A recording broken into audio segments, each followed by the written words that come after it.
pas vraiment en colère, mais on mûrit la qualification des faits.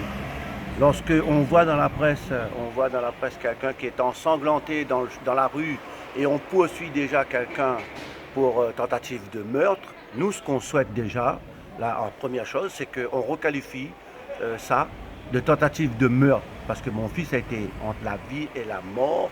On lui a tiré dessus avec des vidéos qui le prouvent. Donc, il est clairement établi qu'il n'y a pas d'involontaire là-dedans. Comment Donc on requalifiait cet acte-là. Loïc se bat avec tous les armes qu'il a. Il se bat avec tous les armes qu'il a, mais il est renfermé sur lui-même et il a énormément de visites avec les psychologues, le CMPP, l'ORL, l'hôpital le CHU.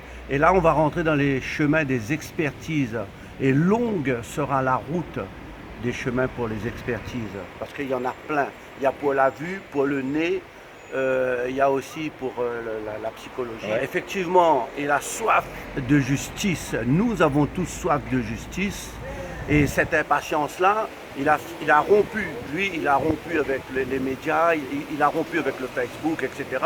Mais quelque part, il a envie de dire à tous les gens, ne vous tracassez pas, il surmonte sa peine. Et nous aussi, on surmonte notre peine. Et je peux vous dire que de surface, il va bien, mais en profondeur, tout est à reconstruire. Donc on va s'attacher, on va l'entourer de notre amour pour lui apporter justement ce dont il a besoin.